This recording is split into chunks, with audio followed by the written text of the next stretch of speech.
Okey, Assalamualaikum geng. So hari ni kita sekali lagi berada dekat Riders Empire di Seksyen 15 Shah Alam. Hari ni kita dengan sebuah lagi motosikal Cafe Racer. Yang ni betul-betul dia punya konsep Cafe Racer. Cuma bagi aku dia still lagi tak cukup Cafe Racer sebab dia punya clip ni masih lagi tinggi. Tapi inilah CMC Daytona 250. Sebuah motosikal Cafe Racer keluaran daripada CMC. So, apa yang menariknya, motosikal ni mengekalkan lagi ciri-ciri klasik dia dengan memberi enjin 2 inline carburetor. Carburetor, mat.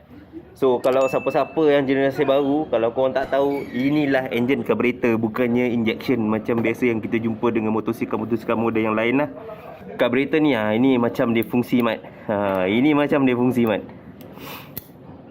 So, motosikal ni didatangkan dengan enjin yang bersesaran lebih kurang 249cc dan dengan keupayaan enjin 2 inline ni yang untuk menghasilkan sehingga 18.5 horsepower pada RPM 8500. Daya kilasan ataupun torque lah kita panggil untuk ataupun pick up lebih kurang dalam 16.3 Nm pada RPM 6000.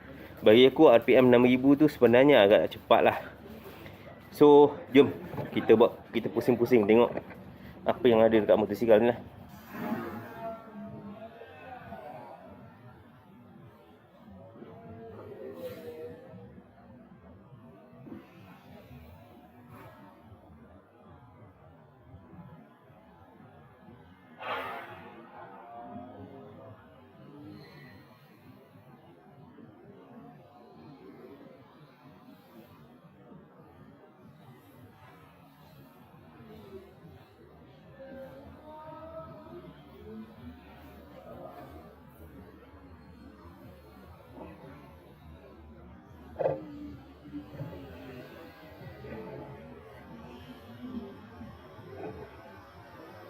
So, daripada segi looks, memang motosikal Daytona 250CR ni dia memang mengekalkan ciri-ciri klasik lah.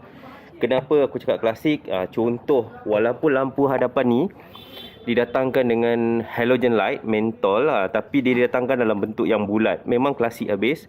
Signal dia menggunakan mentol yang biasa, kiri dan kanan, depan dan belakang.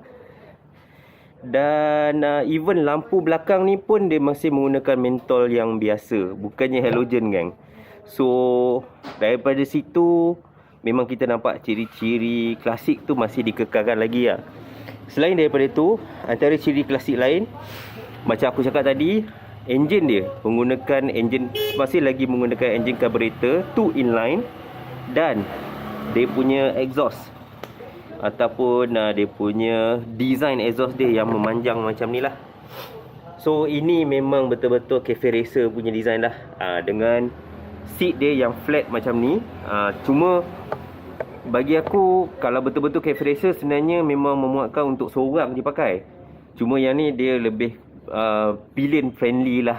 So, kalau kata korang, aku tak sure kalau dia orang ada jual aksesori yang berlainan untuk ditukar seat ni untuk jadi single seat. Sebab kalau Cafe Racer biasanya flat belakang ni dan kat atas ni dia akan letak something lah macam untuk single seat kan. Okey. Walaupun begitu, motosikal ni juga tidak ketinggalan menggunakan teknologi ataupun aksesori moden seperti rim. Dia tak menggunakan spoke dan juga brake jenis disc dan juga caliper 4 piston dengan di hadapannya lebih kurang disc lebih kurang 260mm. Dan yang menariknya, dekat belakang pun dia bagi juga 4 piston caliper dengan 240mm disc. Daripada segi sistem suspension dia, dia didatangkan dengan telescopic fork bagi mengekalkan ciri-ciri klasik tu. Dan juga dipanggil dual side shock di belakang. Tangki berkapasiti lebih kurang 10 liter dengan tangki simpanan lebih kurang 1 liter ekstra. Seat ni memang leather seat dan dia lock terus. Seat ni memang tak boleh ditanggalkan. Benda ni tapi ada macam setback jugalah kot. Sebab macam seat dia kekal kat sini kan. So sebab tak ada apa-apa pun bawah ni kosong je bawah ni. Nampak tak? Kau nampak tak? Kosong je bawah ni, tak ada apa-apa pun. Selain daripada tu, tayar yang dibekalkan, depan dia agak besar sedikit, lebih kurang 18 kot tak silap aku rim dia. Tinggi tayar ni, dinding ni lebih kurang dalam 90, dan lebar tayar pun lebih kurang 90 jugalah. Dia tubeless Dekat belakang rim dia 15. Memang nampak besar sikit lah. Tayar dia 90, 130 lah. Jom kita tengok daripada segi dia punya meter pula. Uniknya motor ni, dia separa keyless. So bila korang beli motosikal ni, sebenarnya jangan tertipu. Korang akan dibekalkan dengan 2 kunci. Jangan tertipu, ini bukan kunci motor. Kunci motor adalah yang ini. So nak tengok macam mana. So kunci dia sebenarnya untuk switch. Dia sebenarnya letak kat sini. So untuk mengaktifkan dia punya switch ni, keras. So masukkan kat sini, ulas ni, cabut, tutup balik. Itu je. Sebab tu aku cakap dia semi keyless. So bila korang pusing ni, nampak automatik dia tutup. Aku tunjuk lagi sekali ni aku tunjuk dua-dua lah view. Nampak? So okey, nampak? Dengan hanya aku putarkan benda ni je. Ni kunci ni ada kat sini tu je. Dah tutup. Cool kan? Cool. Memang cool. Tapi bagi aku agak, kalau korang manusia pelupa macam aku, memang susah sikit lah. Dan kunci ni function dia untuk 2 benda. Satu untuk lock tengkuk ni, dan juga untuk tangki minyak. So ni adalah untuk dia punya ni lah, tangki dia lah.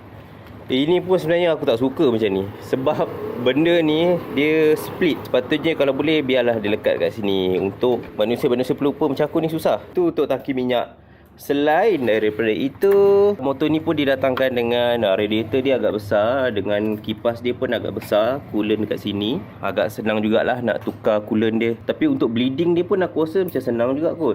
Dia senang juga untuk kalau nak tukar dia punya coolant. Kita dah cerita sikit sebanyak pasal motosikal ni. Berat motosikal ni secara keseluruhan dia tak berat sangat, lebih kurang 165 kg sahaja. Daripada segi ketinggian, so kalau dua belah kaki, untuk aku ketinggian lebih kurang 165 cm, tak ada masalah.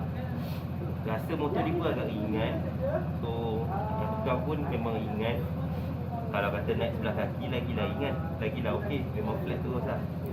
So motor ni aku rasa agak mudah untuk dihandle lah. Kita sembang pasal dia punya ownership cost. Motosikal ni harga asal dia lebih kurang RM17,495. Kalau kita masukkan dengan insurans dan road tax, harga dia akan jadi lebih kurang RM18,240 lah. So itu harga kalau korang beli harga cash. Kalau kata korang berminat untuk membeli menggunakan bayaran loan, menggunakan contoh macam Aeon, of course lah nanti korang kena tanyalah dia punya abang ni, salesman kat sini, apa dokumen-dokumen yang perlu disediakan. Tapi anggarannya, deposit korang perlu bayar lebih kurang dalam RM3,000 lebih lah, dalam 20% kot. Anggaran lah antara RM300 kalau loan korang buat dalam 7 tahun, sehingga ikutlah berapa banyak. Kalau korang nak buat loan setahun ke 2 tahun ke, akan jadi sampai RM700 lebih lah. Tapi harga dia akan jadi semurah dalam RM302 sebulan lah. Tu kalau kata korang berminat untuk menggunakan loan daripada Aeon. Kalau kata korang nak gunakan loan daripada kedai, sebab dia orang pun ada in-house loan, Riders Empire ni, tapi dia maksimum dalam 4 tahun sahaja. Bayaran dia agak lebih rendah lah. Untuk dia punya deposit dia lebih kurang RM2,800. Tapi bayaran bulanan dia tu agak tinggi lah, sebab dia buat 4 tahun je dalam RM460 sebulan. So bergantung kat korang. And then kalau kata korang nak tahu, dia punya cost maintenance dia sebenarnya tak tinggi lah.